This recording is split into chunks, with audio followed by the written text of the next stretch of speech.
समाज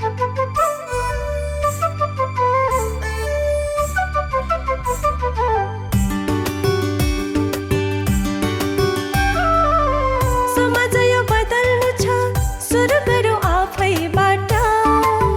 जोस जागर फिजाउँदै इलम गरौँ आजैबाट।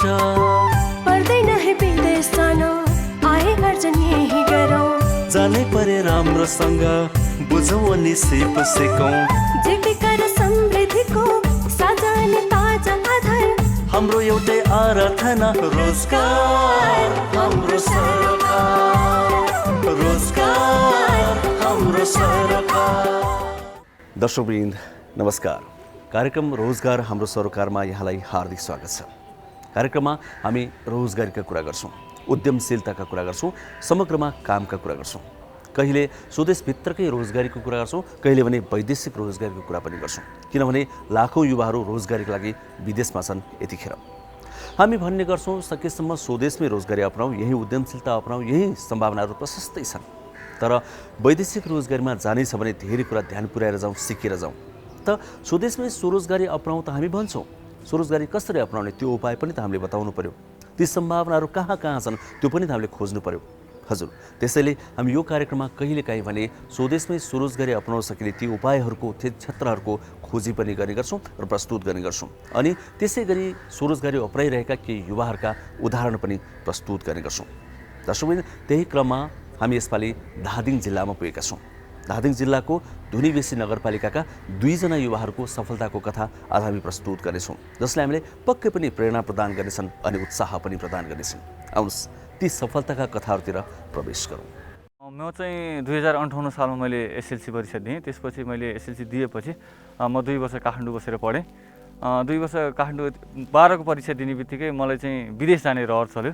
त्यसपछि म विदेशमा गएँ। त्यसपछि म सिङ्गापुर गएँ। 12को इक्जाम दिने बित्तिकै म सिङ्गापुर गएँ। सिङ्गापुरमा आफूले सोचेको जस्तो भएन। म 2 महिनापछि झन्डै त्यो समयमा 2004 सालतिर 2004तिर मैले झन्डै 7-8 लाख रुपियाँ चाहिँ पैसा मैले खर्च गरेँ। मेरो त्यो पैसा त्यतिखेर गयो। त्यसपछि म फर्केर घर आएँ। ल मेरो अब कुनै पनि बाटोहरू छैन, मेरो बाटो ब्लक भयो भन्ने मलाई त्यो किसिमको एउटा अनुभूति भइरहेको थियो। अनि मेरो त्यो मैले 12को परीक्षा दिएको थिएँ, तर मेरो परीक्षा चाहिँ रिजल्ट चाहिँ आएको थिएन, तर म फेल भइछु। त्यसपछि मैले अनि पढाइलाई चाहिँ रोकेँ, बिचमा रोकेँ। अनि घरमा बुवासँगै यसो काम गर्न थालेँ। तर म सामाजिक रूपमा समाजमा म हिँड्न छोडेँ। त्यो मलाई त्यो एक किसिमको असर पर्यो। अनि त्यसपछि भाइले चाहिँ, मेरो भाइले 2063 सालमा भाइले एसएलसी पास गरिसकेपछि अनि बुवाले दाजुभाइ नै पढ्न जाओ भन्ने भएपछि गाउँमै नजिकै एउटा +2 क्याम्पस खुल्यो। त्यहाँबाट फेरि मैले 11-12 पास गरेँ। अनि त्यो 11-12 पढिसकेपछि मैले अब कृषिमा खासै मलाई त्यति इच्छा थिएन, कृषि खासै मन पर्दैन थियो। नेपालमा कृषि एउटा हेलाको पेसाको रूपमा पनि हेरिन्छ र बुवालाई समाजमा अब खेती गर्ने मान्छे भनेर अर्काले भन्दा त्यो आफूलाई लाज लागेको फिलिङ्स हुन्थ्यो। तिम्रो बुवा के, तपाईँको बुवा के भनेर कसरी सोद्धा मेरो बुवा कृषक भनेर मलाई भन्न पनि लाज लाग्थ्यो त्यो बेला, किन त्यो आफू सानो भएको फिलिङ्स हुन्थ्यो। अनि त्यसपछि मैले त्यो 12को परीक्षा दिने बित्तिकै मैले त्यही स्कुल नजिकै एउटा स्टेसनरी पसल र कस्मेटिक पसल खोलेँ। त्यही पसल सञ्चालन गरिरहेको थिएँ र साना किसान विकास लघु वित्त वित्तीय संस्थाबाट 12-13मा चाहिँ इजरायल जाने, इजरायलमा कृषि तालिम लिन जानको लागि चाहिँ एउटा अवसर जुट्यो। अनि त्यो समयमा चाहिँ मेरो बुवा त्यही साना किसान यहाँ हाम्रो कृषि सहकारीमा आबद्ध हुनुहुन्थ्यो र बुवाकै कारणबाट चाहिँ मलाई इजरायल जाने एउटा अवसर प्रदान भयो। कृषकको छोरालाई इजरायल पठाउने र कृषि तालिम, त्यहाँबाट कृषि तालिम दिएर लिएर आएपछि नेपालमा उहाँहरूले कृषि गर्छन् भन्ने एउटा साना किसान विकास ब्याङ्कको अभियानमा म पनि पढेँ र म 2013-14मा इजरायल गएर त्यहाँ 11 महिना चाहिँ मैले त्यहाँ कृषि गरेँ। अनि यहाँ बुवाले गरिरहेको खेती अलिअलि देखेको थिएँ, कृषि देखिरहेको थिएँ। अनि जब म यहाँबाट घरबाट गएँ, इजरायलमा गइसकेपछि धेरै थाकिएको थियो, सुतेँ। म दिउँसो 2 बजे चाहिँ उठेर हेर्दाखेरि त्यहाँको कृषि देखेँ क्या। ढोका खोलेर हेर्ने बित्तिकै मैले त्यहाँको कृषि देखेँ। म कहाँ छु भन्ने कुरो मैले आफैलाई अनुभव भएन क्या। अब नेपालमा म त पुरै त्यहाँ र नेपाललाई र इजरायलको चाहिँ कृषिलाई तुलना गर्दा हामी चाहिँ जङ्गलमा गुर्जा भ्याकुर टिपेर खाने अवस्थामा रहेछौँ र इजरायल कहाँ रहेछ त्यो मैले अनुभूति गर्न सकिनँ। अनि कृषि यस्तो पनि हुँदो रहेछ, गऱ्यो भने जे पनि हुँदो रहेछ भन्ने कुरो मलाई इजरायलको पहिलो दिनको त्यो फार्म कृषकको फार्म देखेपछि मलाई त्यो अनुभूति सुरु भयो। र त्यसपछि मैले उहाँबाट चाहिँ भाइलाई फोन गरेँ, यहाँ मेरो पसल छँदै थियो अनि भाइलाई पसल बेच्नलाई मैले भाइलाई पसल बेच्न लगाएँ र म आउँदाखेरि भाइले पसल बेचिसकेको थियो र अनि त्यसपछि अनि बिस्तारै बिस्तारै एकैचोटि त गर्न सकिएन, बिस्तारै बिस्तारै कृषि कर्मतिर होमिरहेका छौँ। अहिले हाम्रो सपरिवार नै कृषिमा आश्रित छौँ सर। अहिले चाहिँ मेरो टोटल चाहिँ 70 रोपनी जग्गामा चाहिँ मैले खेती गरिरहेको छु। मेरो गोलमेडा थियो लगभग 40 रोपनीमा गोलमेडा थियो, मेरो 60-65 हजार प्लान्ट गोलमेडा थियो, त्यो अहिले निखिएको अवस्था छ र टनेलमा भर्खरै अहिले गोलमेडा रोपेको छु। 7 रोपनीमा मेरो टनेल छ र खेतमा एक ठाउँमा 10 रोपनी खेतमा हरियो काउली रोपिरहेको छु अनि र एक ठाउँमा चाहिँ अहिले 1155 बोट लौका रोपेको छु र बारीमा अब 1500 जति करेला अब 1 महिनापछि लगाउँदैछु र अनि त्यसपछि जेठतिर चाहिँ फेरि अलिकति मकै पनि रोप्ने प्लानिङमा छु र यो गोलमेडा मेरो असारमा यसलाई मैले निकालेर फालेपछि त्यो इजरायलमा पाइने रेड पेपर येलो पेपर चाहिँ यसपालि पनि मैले पोहोर पनि रोपेको थिएँ, राम्रो मार्केट पनि रहेछ, बजारले एकदम रुचाउनु भयो, बजारको मान्छेहरूले रुचाउनु भयो। त्यसपछि असारमा चाहिँ मैले फेरि यो भेडे खुर्सानी रोप्ने प्लानिङमा छु सर। एउटा समस्या हाम्रो नेपालमा के छ भने बिहान उठेर छोरो जागिर खोज्न जाने अनि बिहान उठेर बाउ खेताला खोज्न जाने अनि बेलुका बुवा पनि थाकेर घर आउने अनि त्यसपछि आज खेताला पाएन भनेर बुवा पनि बुढो मान्छे थाकेर घर आउने अनि जवान छोरो पनि आज मैले जागिर पाइनँ, जागिर खोज्न गएको थिएँ मैले जागिर पाइनँ भनेर छोरो पनि थाकेर आउने कन्डिसन छ। नेपालमा कृषिमा युवाहरूलाई खासै त्यति ध्यान नदिएको अवस्था पनि देख्छु र विदेश गयो भने रुखमा पैसा हुन्छ अनि रुखबाट पैसा टिप्न पाइन्छ भन्ने एउटा त्यो किसिमको मानसिकताले गर्दा युवाहरू विदेशिएको छन्। हाम्रा यो पाखो बारी खनेर पनि मजाले यहाँ उत्पादन गरेर हामी मजाले बाँच्न सक्छौँ सर, यसमा लागि चाहिँ कुनै दुविधा छैन। हामीले चाहिँ के गर्न सकिन्छ भने जस्तै हामी यहाँ नजिक छौँ, बजारको नजिक छौँ, त्यो हिसाबले हामीले तरकारी खेती गरिरहेका छौँ। दुर्गम गाडी नजाने ठाउँहरूमा अरू पशु पाल्न, बाख्रा पाल्न सकियो, भेडा पाल्न सकियो, कृषिमा आबद्ध चिज जे पनि गर्न सकियो। तपाईँको चाहिँ अब टिपेर स्टोर गरेर राख्न मिल्ने चिजहरू खेती गर्न सकिन्छ। अब हाम्रो चाहिँ सोचै खालि विदेश जाने, विदेश गएपछि सहज छ, हामीले एकदम सहज देखाएको छौँ। तर विदेश त अब म जाँदैन जानु त भन्दिनँ, विदेश जानुपर्छ होइन, केही कुरा देख्न सिक्नको लागि विदेश जानुपर्छ। तर उहाँबाट फर्किसकेपछि नेपालमा पनि आएर गर्नुपर्छ होइन। हरेक ठाउँहरूमा पाखाहरूमा हाम्रो हुन्छ नि सर, नहुने कुरा छैन। जस्तै तपाईँ बाख्रा पाल्न सक्यो भने गाडी नजाने ठाउँमा बाख्रा पालन गर्न सक्यो।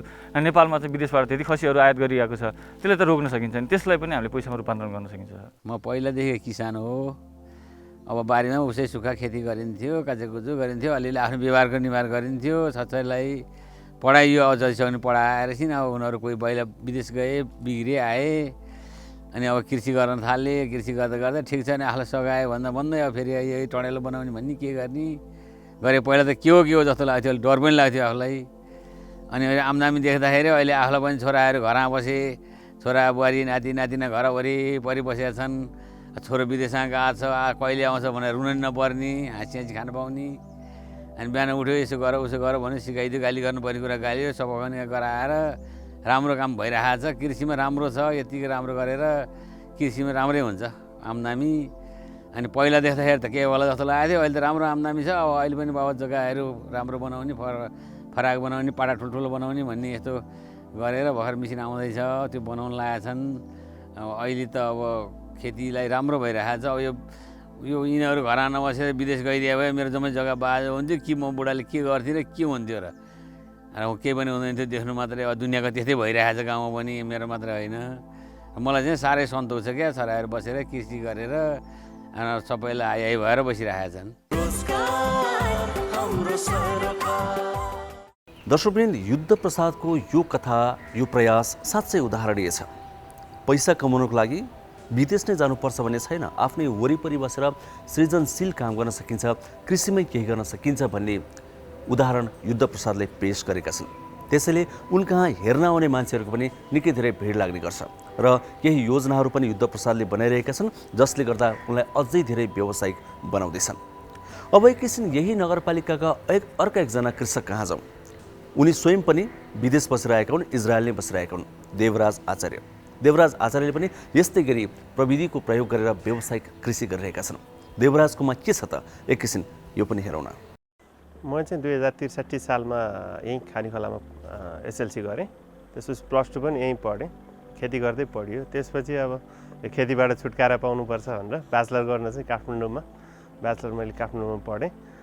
सेल्स गर्दै जागिर खाँदै पढे हो। अब हामी किसानको छोरा होइन। पढ्ने क्रममा ब्याचलर सकिन आँट्दै गर्दा मैले भक्तपुरमा एउटा हस्पिटलमा जागिर पनि खाएको थिएँ। जागिर खाने क्रममा अब जागिरले खासै जिन्दगीमा त्यति धेरै परिवर्तन नआउने, आफ्नै व्यवसाय गर्नु पर्यो भन्ने भइरह यहाँ पनि अब बुवा आमाले धौधौ खेती धानिरहेको अवस्थामा खेती त गर्ने तर यसरी गरेर चाहिँ पार लाग्दैन भन्ने भइरहेको थियो। त्यही बेलामा यो साना किसानबाट इजरायल जाने कार्यक्रम सुरु भएको छ। हामी जस्तो साना किसानको फ्यामिली केही गरौँ भन्ने मान्छेलाई इजरायलमा पढाएर कृषि सिकाएर दक्ष बनाएर ल्याउँछ अरे भन्ने कुरा चाहिँ जानकारी भयो। अनि त्यसपछि फर्म भरियो, त्यो प्रक्रिया सबै पुरा गरेपछि 2014को अगस्तमा हामी इजरायल उड्यौँ। इजरायलमा गएर त्यहाँको चाहिँ कृषि प्रविधिसँग काम गर्दै सिक्दै पढ्दै पनि गर्दै गर्दा यहाँ चाहिँ मरुभूमिको ठाउँमा पानी उनीहरूसँग छैन, स्रोत साधन छैन, मान्छे छैन, सिर्फ एउटा प्रविधिको भरमा एउटा आइडियाले त्यत्रो चाहिँ कृषिमा क्रान्ति भएको छ। जम्मा चाहिँ 21,000 स्क्वायर किलोमिटर जमिन भएको देशले आफ्नो देशको जम्मा 3% जनसङ्ख्यालाई कृषिमा लगाएर बाहिरबाट लेबर ल्याएर, माटो ल्याएर, पानी ल्याएर खेती गरेर 2% उत्पादनले आफ्नो देशलाई धानेर बाँकी 98% चाहिँ उत्पादन अमेरिका, युरोप लगायतको देशमा चाहिँ पठाउन सम्भव भएको छ। हामी त यत्रो अथाह सम्भावना भएको अहिले 1 घन्टाको डिस्टेन्समा हामी फरक क्लाइमेट भएको मान्छेहरू हामी यसरी किन भौतारिने भन्ने सोच त्यहाँ बस्दै पलायो। त्यही सोचले हामी युवाहरू थियौँ, 150 जना थियौँ हाम्रो ग्रुपमा, साथीहरू बसेर केही गरौँ त्यसको लागि भन्ने भयो। अनि बिचमा भूकम्प पनि आयो, हामी 1 वर्ष थप बस्ने अवसर पनि जुट्यो वहाँ नै। हामी 2014मा गयो, 2016मा फर्क्यौँ। त्यही बिचमा अब चाहिँ केही गर्नुपर्छ देशमा भन्ने भूकम्पले पनि यो तहस नहस बनाएपछि अब चाहिँ हामीले नयाँ काम गर्नुपर्छ भन्ने सोच भएपछि हामीले एउटा कम्पनी ग्रुपमा काम गरौँ, अलि धेरै इन्भेस्टमेन्ट चाहिन्छ, हामी विद्यार्थी लगानी जुटाउन समस्या हुन्छ भन्ने हिसाबले छलफल गरेर साथीहरू 75 जना उहीँ इजरायलमा पढेको स्टुडेन्ट र अरू थप त्यो टाइममा 20-22 जना थियौँ हामी, 90-95 जनाको एउटा ग्रुप बनाएर नेपालमा चाहिँ कृषिमा एउटा नयाँ नवीनतम काम सुरु गर्ने भनेर चाहिँ Arba Nepal modern agriculture company limited भन्ने कम्पनी वहीँ जन्माएर वहीँबाट कलेक्सन पैसा गरेर हामीले चाहिँ नेपाल फर्क्यौँ। नेपाल फर्केपछि अब त्यो कम्पनीलाई एउटा सेपमा दिने भन्ने हिसाबले 5 वर्ष चाहिँ लमजुङको दुराडाँडामा 200 रुपैयाँ जमिन किनेर त्यहाँ चाहिँ इन्टिग्रेटेड फार्मिङको मोडलमा हामीले काम गऱ्यौँ। लकडाउनको बिचमा त्यो काम भइरहेको थियो, एउटा लेभलमा पुगिसकेको थियो। लकडाउनमा घर बसियो, घरमा बसेपछि अब यहीँको स्थानीय घर परिवार सबैले पनि अब सधैँ चाहिँ घर छोडेर हिँडेर हुँदैन, अब आफ्नो ठाउँमा पनि केही गर्नुपर्छ भन्ने किसिमको दबाब र म स्वयंले पनि मैले यही माटोमा जन्मेर हुर्केर यत्रो चाहिँ काम गरिसकेँ तर आफ्नो ठाउँको लागि चाहिँ केही गर्न सकेको छैन भन्ने त्यो भइरहेको थियो। यो लकडाउन बिचमा आफ्नो घरमा आएपछि ल अब आफ्नो घरमा नि एउटा सानो स्केलमा काम सुरु गरौँ भनेर मैले अहिले 25 रोपनी जमिन छ मेरो आफ्नै, त्यसमा त्यही आर्बाकै मोडलमा लगभग 25 रोपनी जग्गामा इन्टिग्रेटेड फार्मिङकै कन्सेप्टमा हामी अलिकति सानो स्केलमा गाई, कुखुरा, टनेल लगायतका सबै चिजहरू फरक तरिकाले गर्ने हिसाबले काम सुरु गरेको छु। सुरुमा त अब यहाँ लोकल मान्छेहरूलाई यो बाहिर बसेर त्यसरी आनन्दले गरिरहेको मान्छेलाई यसलाई के भएछ, गाउँमा आएर होइन सारा सम्पत्ति चाहिँ ब्याङ्कमा लगाएर हामीले यत्रो वर्ष चाहिँ कृषिमै गरेर चाहिँ कपाल फुलिसक्यो, हाम्रो केही हुन सकेको छैन, यो बाहिर गरेर चाहिँ राम्रै गरिरहेको मान्छे यहाँ आएर किन बिग्रिया होला यो भन्ने परिरहेको थियो सुरुमा त। त्यसपछि बिस्तारै मेरो कन्सेप्टहरू भन्दै गएँ, ब्याङ्कसँग पनि कुरा हुँदै गयो लगानीको लागि। वाणिज्य ब्याङ्कले लोन अब दिन्छु म 2-3%मा दिन्छु कृषि लोन भन्यो, वाणिज्य ब्याङ्कले सहयोग गर्यो।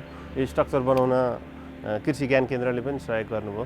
त्यसपछि त्यसरी सहयोगहरू हातहरू जुट्दै अब यो टमाटर यसरी फलेपछि चाहिँ अहिले चाहिँ होइन भाइले ठिकै गरेर छ, हामीले खेती गर्न नजाने रहेछौँ, प्रविधि प्रयोग गर्नुपर्ने रहेछ, बिस्तारै चाहिँ हुने रहेछ, प्रविधिमा चाहिँ लागत कम हुने रहेछ, उत्पादन बढी हुँदो रहेछ भन्ने एउटा किसिमको म्यासेज गएको छ। त्यसैले नै काम गरिरहेको छु। अब यो टमाटर मैले असोजदेखि टिपेको अब अहिलेसम्म टिपिरहेको छु, 6-7 किलो पर प्लान्ट टिपिसकेँ, अझै पनि अब 1-2 किलो छ। लगानीको सन्दर्भमा चाहिँ मेरो अहिले गाई सुरु नहुँदासम्म 1 करोड लगानी भइसक्यो। अहिले मैले यो जेठदेखि सुरु गरेँ हो, 2077को जेठदेखि 1 करोड त मेरो लगानी भइसक्यो। अब गाई सुरु गरेर मैले त्यो माथि टनेलहरू थप्दा लगभग 1.5 करोड जति लगानी पर्छ। म त एकदमै धेरै आशावादी छु, किनकि हामीलाई एउटा किसिमको कन्फिडेन्ट पनि के छ भने हामी लमजुङमा त्यस्तो उजाड चाहिँ ठाउँमा गएर पनि केही गर्न सकेका छौँ भने चाहिँ अब यो त सुगम एक हिसाबले यहाँको उत्पादन एक्सेस पनि सहज छ, सिधै काठमाडौँ जान 25-30 किलोमिटरमा हाम्रो जुनसुकै उत्पादन पनि जान सक्ने अवस्था छ। एक्सिसको हिसाबले यो सहज छ। लगानीको रिटर्न त एकदमै छ सर। अब यो हाम्रो चाहिँ लगानीको चाहिँ कस्तो छ भने टोटल लगानीलाई हामी एकै सालमा उठाउन खोज्छौँ, त्यसले गर्दा समस्या हुने। फिक्स्ड एसेसको त्यसरी क्यालकुलेसन गरेर जाँदा एकदमै राम्रो छ। अब यत्रो स्ट्रक्चरको हामीले कस्ट 4-5 वर्षमा उठाउने भने त राम्रै हो। अब यो चाहिँ 40-50 वर्ष टिक्ने संरचना हो, बाँकी 45 वर्ष त हामीलाई प्रफिट दिन्छ यसले। राम्रो छ लगानी। यो अहिले हाम्रो देशमा जति युवाहरू बाहिर गइरहनु भएको छ उहाँहरू चाहिँ त्यो बाध्यता भन्दा पनि एउटा किसिमको सोख, एउटा किसिमको लहर हो जस्तो मलाई लाग्छ। किन भन्दा यहीँ पनि अहिले रोजगारी गर्नै पनि 18-20 हजार रुपियाँको जागिर खान पनि खासै समस्या छैन। र कृषिमा अब मैले त एउटा किसिमको कन्फिडेन्ट छ, मैले गरेको छु हुन्छ भन्ने हिसाबले अहिले धेरै इन्भेस्टमेन्टमा गरेँ। 1 लाख 2 लाख त्यो मलेसिया जाने, कतार जाने, गल्फ जाने 2 लाख रुपियाँ त हाम्रो लगानी पर्छ। त्यो 2 लाखले कुनै एकजना युवा अथवा वयस्कले व्यवसाय सुरु गर्नुहुन्छ भने त उहाँ कमाउने पैसा त तपाईँ घरमै बसेर कमाउन सक्नुहुन्छ। ह्युज स्केलमा गर्न सक्नुहुन्न होला। 2 लाखले जति हुन्छ 1 साल त्यो सुरु गर्ने, त्यसपछि त्यहाँको रिटर्न त्यहीँ इन्भेस्ट गर्ने, बिस्तारै बिस्तारै चाहिँ 4-5 वर्षमा त त्यो बिजनेस त करोडौँको हुन जान्छ। तर 5 वर्ष तपाईँ विदेश बस्नुभयो भने एक त तपाईँ सकुशल आउनुहुन्छ आउनुहुन्न त्यो पनि ठेगान छैन। तपाईँ आउनुभयो भने 2-4 लाख 10 लाख रुपियाँ लिएर आउनुहुन्छ होला। आजको चाहिँ मूल्य वृद्धि हेर्दा त त्यो 10 वर्षपछि त्यो 10 लाख त अहिले 1 लाख बराबर हुन्छ भन्दा त बाहिर जाने त त्यो लहर हो के हो नबुझे हो युवाले, त्यो त मलाई थाहा छैन। मेरो विचारमा एउटा लहर फलानु पनि गयो, म पनि जानै पर्छ भन्ने किसिमको एउटा चाहिँ रङ म्यासेज फ्लो भइरहेको छ। घरको मान्छेकोबाट पनि त्यही किसिमको प्रेसर, कृषि चाहिँ यो हुँदैन, यो चाहिँ गर्नै हुँदैन, हामीले गरेर के भयो तैँले के खास छ भन्ने किसिमको त्यो नेगेटिभ उसलाई चाहिँ इम्प्याक्ट पारिदिएर ह्यारेसमेन्ट मात्र गर्ने, कसैलाई चाहिँ केही नयाँ काम गर्न खोज्दा त्यसलाई चाहिँ प्रमोट गर्ने छैन कि त्यसलाई चाहिँ ह्यारेस गरेर बाहिरै जानुपर्छ बाध्य बनाउने किसिमको चाहिँ हाम्रो कल्चर भएको कारणले गर्दा पनि युवा पलायन भएको। नत्र 20-50 हजार कमाउनु त तपाईँको 5 लाख लगानी गऱ्यो भने म ग्यारेन्टी गरिदिन्छु महिनाको 50 हजार त एउटा युवाले घरमा आनन्दले आफ्नो परिवारसँग बसेर कमाउन सक्छ। छोरो कहाँ गयो होला, के खायो होला भन्ने टेन्सन हुन्थ्यो। अब त आफ्नै घर आउँछ, आफ्नै खेती गर्छ, आफूलाई पनि भएछ उसलाई पनि भएछ, खुसी लागेछ। मलाई त्यस्तो लागेको छैन। खेती गरेर चाहिँ एकदम खुसी लागेको छ। म यहीँ बस्छु, छोरो यहीँ प्रगति गर्छु, यहीँ दुःख गर्छु, म मिहिनेत गर्छु, आमा कृषि गर्छु, सब खेतीपाती बाँझो थियो, सब खनो जोतो राम्रो बनायो। अब एउटा हामीलाई एउटा गाई पाल्नलाई कस्तो रहर थियो, अरूले गाई पाले रे डेरी खोले रे भन्थ्यौँ, कति अरूको प्रशंसा गरिन्थ्यो। मलाई आफूलाई कति रहर थियो फर्म खोल्न, आफू सकिँदैन के गर्नु जस्तो लाग्यो। अहिले आफ्नै छोरोले खोल्न आँटिरहेछ, खुसी लागेछ। म त एकदम खुसी छु। विदेश कसैलाई पनि नजानु भन्छु म, मेरो छोरालाई मात्रै नभइकन अरूलाई पनि विदेश नजानु, यहीँ स्वदेशमा काम गर्नुहोस्, प्रगति गर्नुहोस्, आफ्नो सिप देखाउनुहोस्, आफ्नो सिप गर्नुहोस्, विदेशमा गएर दुःख गर्ने, आफ्नो नेपालमा दुःख गर्नुहोस् भन्छु। म विदेश जानु भन्दिनँ। म आफै पनि गएर विदेशमा गएर सुख रहन्छ भनेर हेरेर आइसकेँ। दर्शकवृन्द, युद्धप्रसाद र देवराजले आफ्नै ठाउँमा बसेर सिप र जागर प्रयोग गरेर कृषिमा जसरी प्रगति गरिरहेका छन्, जे गरिरहेका छन्, समाजका केही अग्रजहरू के भन्छन् त, जनप्रतिनिधिहरू के भन्छन्, हामीले यो पनि खोज्ने प्रयास गरेका छौँ। किनभने समाजलाई अगाडि बढाउनका लागि, समाजमा नयाँ नयाँ काम गर्नका लागि, यस्ता युवाहरूलाई प्रेरणा दिनका लागि ती जनप्रतिनिधिहरूको अनि अग्रजहरूको निकै ठुलो भूमिका रहने गर्छ। हामीले धादिङमा आएपछि ती अग्रजहरूसँग पनि कुराकानी गर्ने प्रयास गऱ्यौँ।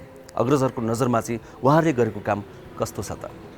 धुनीबेसी नगरपालिकामा 27 जनाभन्दा बढी भाइहरू इजरायल जानुभएको छ। सानो किसान कृषि सहकारी संस्था मार्फतबाट उहाँहरू इजरायल जानुभएको हो। त्यो सिलेक्ट चाहिँ स्थानीय तहहरूलेबाटै छानिएर जानुभएको हिजो। उहाँहरूले धेरै ठाउँमा काम गर्नुपर्ने थियो। अब सीमित यहाँ अहिले 2-3 जना भाइहरूले जे गर्नुभएको छ एकदमै सराहनीय काम गर्नुभएको छ। अरू आफ्नो फिल्डभन्दा अलिकति अलग जानुभएका भाइहरूलाई पनि हामीले एकफेर हामीले उहाँहरूलाई बोलाएर छलफल गऱ्यौँ। तपाईँहरू केही गर्नुहुन्छ, यसलाई चाहिँ एउटा चक्लाबन्दीमा जाने, तपाईँहरूले सिकेको सिप नगरपालिकामा प्रयोग गर्ने भने हामीले के गर्नुपर्छ बसेर सरसल्लाह गरौँ भनेर हामीले एकचरण उहाँहरूसँग छलफल गऱ्यौँ। अब धेरै मान्छेहरू चाहिँ अब आए, त्यहाँबाट 2-4 पैसा आयो, अन्य व्यवसायतिर पनि लागेको हुनाले उहाँहरूले अब ग्रुपमा काम गर्ने धेरै यहाँ चासो भन्दा पनि यहाँको जमिन राजधानीको नजिक भएको हुनाले मूल्य अलिकति महँगो, भाडा तिर्न पनि महँगो, खरिद गर्न पनि नसक्ने अवस्था भएको हुनाले उहाँहरूको एउटा टिम, धुनीबेसीकै एउटा टिम चाहिँ अरू पालिकाका पनि मिलेर उहाँले लमजुङमा गएर पनि काम गरिरहनु भएको छ। त्यो पनि एकदमै त्यहाँ चाहिँ उदाहरणीय कामै गर्नुभएको छ। र अब देवराज भाइको सवालमा त हामीले उहाँहरूलाई अब तपाईँहरू त्यहाँ मात्रै होइन यहाँ पनि गर्नुपर्छ, अब धुनी विषयमा गर्नुपर्छ, किन त्यहाँ जाने, यहाँ कति सक्नुहुन्छ, आफ्नो जग्गा जमिन छ 2-4 जना मिलेर गर्नुहोस् भनिएर उहाँहरू पनि अब गत वर्षबाट सुरु गर्नुभयो। अब युद्धजीले त आएदेखि नै आफ्नो जमिनहरूमा भाडामा पनि लिएर उहाँले एकदमै उदाहरणीय काम गर्नुभएको छ। अब यहाँले देखिहाल्नुभयो होला उहाँहरूले गरेको खेती, इजरायल राजदूत पनि आउनुभयो, उहाँहरूले पनि हेरेर वास्तवमा उहाँहरू पनि खुसी भएर जानुभएको छ, हामीलाई पनि खुसी लागेको छ। अब के छ उहाँहरूले गर्ने कुरामा भने अब हामी नगरपालिकाले चाहिँ खुसी मात्रै व्यक्त गरेर भएन, उहाँहरूलाई कसरी सपोर्ट गर्न सकिन्छ भन्ने विषयमा चाहिँ अब भर्खरै उहाँहरूले पनि सुरु गर्नुभएको, हाम्रो पनि क्षेत्रहरू व्यापक भएको। अब हामीले कृषिलाई पनि त्यहीँ मात्रै फोकस गर्न सक्ने, अरू क्षेत्र पनि हामीले हेर्नुपर्ने भएको हुनाले एउटा व्यावसायिकतातिर चाहिँ कसरी लाने उहाँहरूलाई भन्ने विषयमा चाहिँ हामी छलफलकै क्रममा छौँ अहिले। देवराजजी र युद्धजीले अहिले धादिङ जिल्लाको यो क्षेत्रमा, खास गरी धादिङको पूर्वी क्षेत्रमा कृषिको क्षेत्रमा लागेर जसरी काम गरिराख्नु भएको छ, एकदमै नमुना योग्य काम गरिराख्नु भएको छ। युद्धजी र देवराजजी उहाँहरू खास गरी विदेशबाट फर्कनु भएको पनि हो, इजरायलमा गएर केही श्रम केही सिप सिकेर फर्कनु भएको र त्यो सिपलाई यहीँ प्रयोग गर्न सकिन्छ भन्ने हिसाबले उहाँले काम गरिराख्नु भएको छ। तपाईँले पनि देख्नुभयो केही समय अगाडि उहाँले यहाँ 60 रोपनी जग्गामा उहाँले गोलमिडा खेती गरेर 40 लाख रुपियाँभन्दा बढी त एउटा सिजनमा आम्दानी गर्ने अवस्था बन्यो। र देवराजजीले पनि इजरायलमा गएर कृषि को क्षेत्रमा सिकेर आएका सिपहरू उहाँहरू जस्तै 12-15 जना साथीहरू मिलेर लमजुङमा पनि एउटा अभियान सञ्चालन गर्नुभयो। त्यो लमजुङको अभियान करिब अब सफल हुन्छ भन्ने निष्कर्ष निकालिसकेपछि उहाँ अहिले यहीँ धुनीबेसीमा आएर कृषिजन्य सामग्रीहरूको उत्पादनको बजारीकरण गर्ने काम पनि गरिराख्नु भएको छ। त्यो सँगसँगै यो क्षेत्रमा कृषिमा कसरी नयाँ प्रयोगहरू गर्न सकिन्छ, त्यो थोपा सिँचाइको कुरा हुनसक्छ अथवा आधुनिक प्रविधिहरूको कुरा हुनसक्छ, ती कुराहरूलाई व्यवस्थित गरेर व्यावसायिक बनाउने सवालमा देवराजजीले पनि काम गरिराख्नु भएको छ। एउटा अवसर चाहिँ फेरि साना किसान अभियानले पनि दियो, उहाँहरूलाई एउटा सिक्न जाने अवसर दियो। यस्ता युवाहरू अहिले हजारौँको सङ्ख्यामा धादिङ जिल्लामा हुनुहुन्छ। उहाँहरूको अभियानलाई यदि हामीले अझै साथ दिन सक्यौँ भने युद्धजी र देवराजजीले गरे जस्तै अझ धेरै कामहरू गर्न सकिन्छ। उहाँहरू त एउटा नमुना पात्र मात्रै हुनुभयो, उहाँहरू विदेश गएर आएर उहाँहरूले सिकेका सिपहरूलाई हामीले यही युवाहरूलाई अब एकीकृत गरेर पनि त्यो अभियान सञ्चालन गर्न सक्छौँ।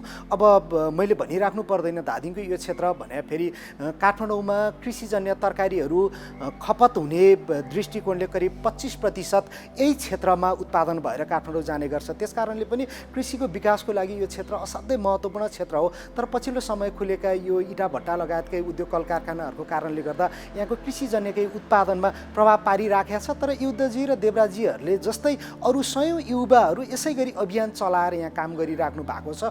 अब 1-1.5 वर्ष पछाडि हामीले हेऱ्यौँ भने फेरि पहिलाको जस्तै यो धादिङको धुनीबेसी क्षेत्र जसरी नामले नै परिचित छ, धादिङको धुनीबेसी खास गरी तरकारी, उखु, अम्बा लगायतको उत्पादनको क्षेत्रले असाध्यै महत्त्वपूर्ण क्षेत्र मानिने यो क्षेत्र अबको 1-1.5 वर्षमा हामीले फेरि पहिलाकै अवस्थामा धुनीबेसीलाई देख्न सकिन्छ भन्ने विश्वास छ। र युवा पुस्तामा हामीले अहिले उदाहरणको रूपमा लिएका पात्रहरू देवराज र युद्धहरू मात्रै होइन, यस्ता धेरै युद्ध र देवराजहरू जस्ता सयौँ पात्रहरू हामीले यही ठाउँमा हामीले 1-1.5 वर्षको बिचमा कृषि अभियानमा लागेका अभियन्ताहरू देख्न सक्छौँ र त्यही कृषिकै माध्यमबाट यो क्षेत्रको आर्थिक परिवर्तन भएको हामीले स्पष्ट देख्न सक्छौँ।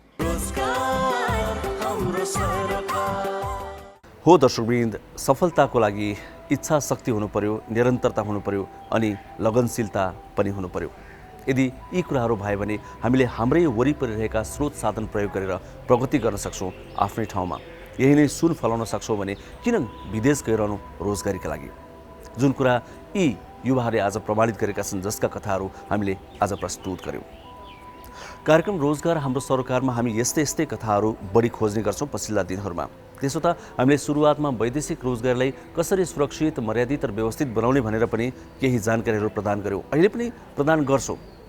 किनकि युवाहरू विदेश जाने क्रम रोकिसकेको छैन, तर हामी फेरि पनि भन्छौँ सकेसम्म विदेश नजाउँ, यहीँ बसेर स्वरोजगारी अपनाउँ, आफ्नै वरिपरि सुन फलाउन सकिन्छ। तर वैदेशिक रोजगारमा जानै छ भने सिप सिकेर धेरै कुरा विचार पुर्याएर मात्रै जाउँ, अनि मात्रै त्यो रोजगारीको यात्रा सफल हुन सक्छ। र फर्केपछि पनि त्यहाँ सिकेको सिप र कमाएको पैसालाई यसै गरी सदुपयोग गरौँ, ताकि हामीले पछुताउनु कहिल्यै पनि नपरोस्।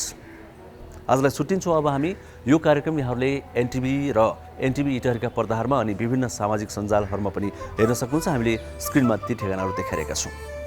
साप्ताहिक कार्यक्रम हो, अर्को हप्ता फेरि पनि आउँछौँ। यतिन्जेल कार्यक्रम हेर्नुभयो त्यसको लागि यहाँलाई धेरै धेरै धन्यवाद। समाज यो बदल्नु छ, सुरु गरौँ आफैबाट। जोस जागर फिजाउँदै इलम गरौँ आजैबाट। पर्दैन है विदेश जान, आए गर्जन यही गरौँ। जानै परे राम्रोसँग बुझौँ अनि सिप सिकौँ। जीविका र समृद्धिको साझा अनि ताजा आधार। हाम्रो एउटै आराधना रोजगार हाम्रो सरकार।